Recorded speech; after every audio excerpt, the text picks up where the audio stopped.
G, normally the Bucks are a good amount of conversation, good percentage of conversation in this place in general. Oh, yes. I mean, you got your floor is designed based on them. Yes. But how much more is it with this playoff run?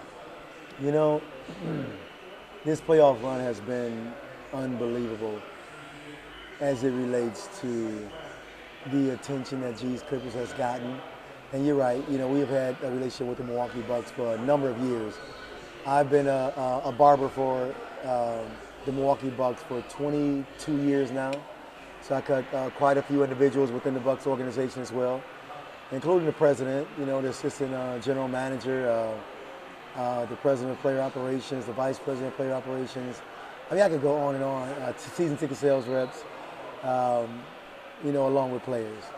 How did it start? How did you become a fan? You know, a fan? Oh, I became a fan at 9 years old.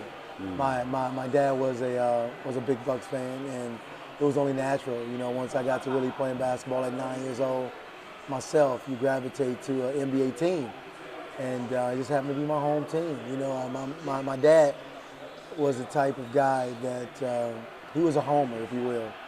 So every team that we had, he was definitely a fan. Meaning, the Bucks, the Brewers, the Packers, the Admiral, the Wave. He was a homer. So, you know, and that's, so I got it honest. So, and that's how I am. You know, I stand on my home team.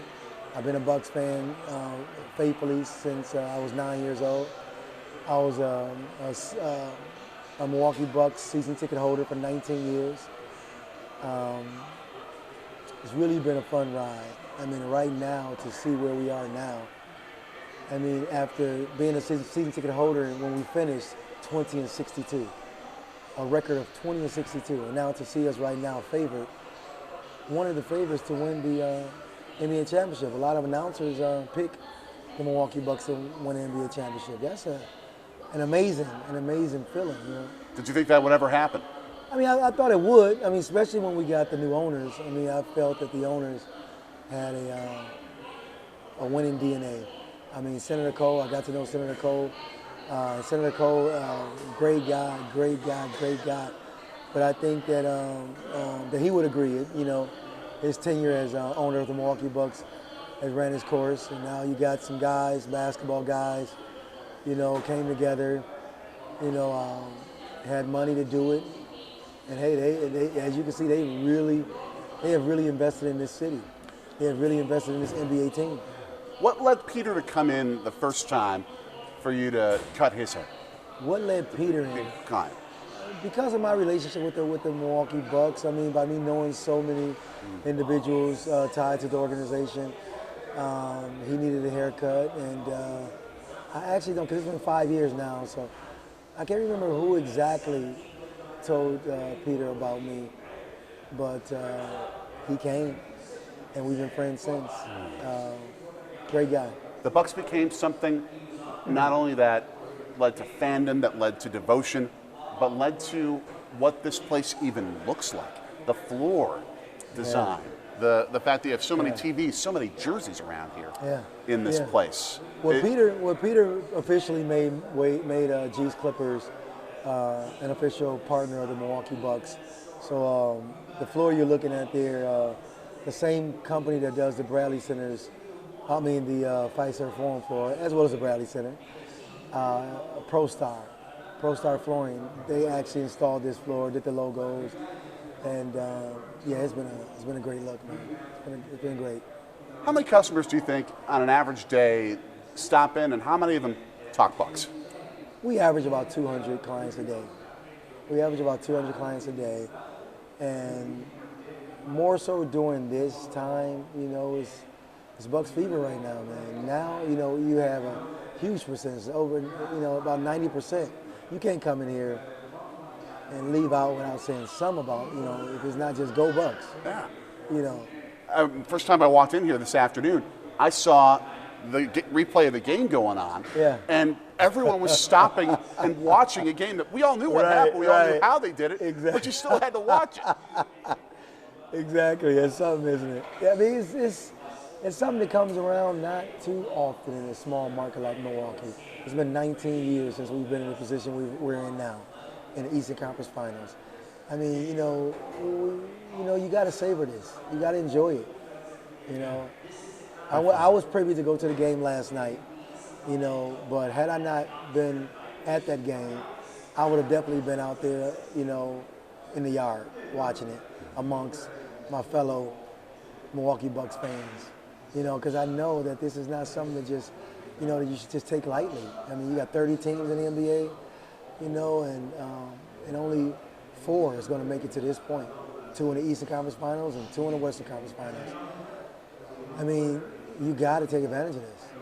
What struck me as I was watching the festivities on the plaza before the game and afterward as well, and I remember Peter referencing this a couple of times at least during this journey from when they started with this franchise and they bought the franchise to now, about the challenges that this city has, and there aren't many things that unite Milwaukee.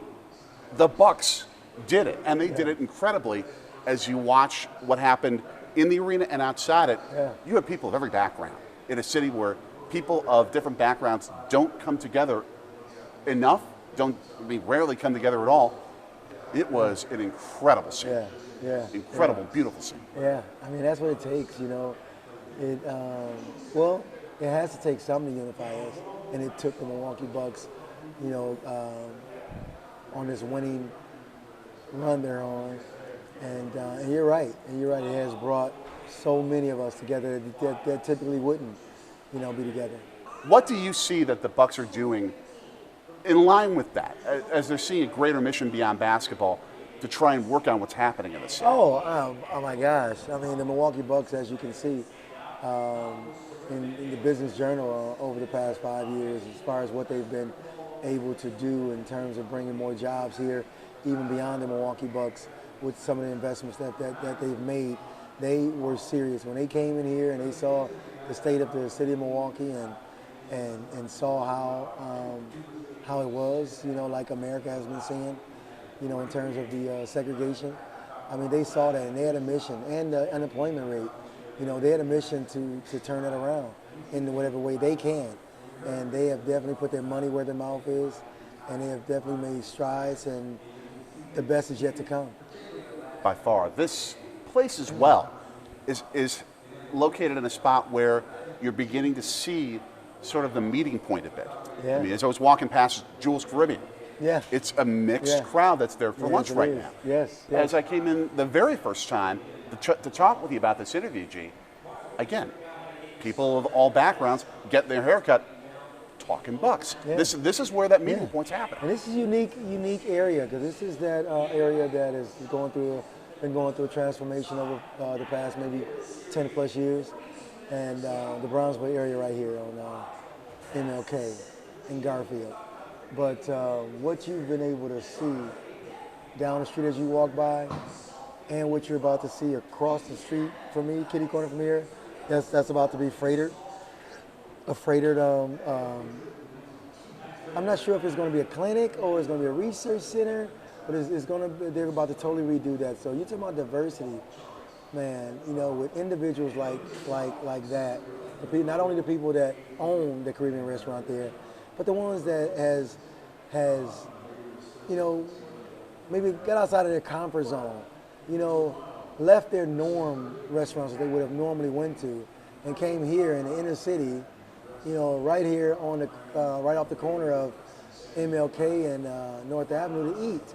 That's what it takes. People just taking it one step further. It takes people like that, extending themselves, going out their comfort zone to help. It takes a village to raise a child, and it takes even a bigger village to bring this whole community together. It takes us individually to go outside of our comfort zone and realize that it's something greater than us out here that we need to focus on and do what we can to help.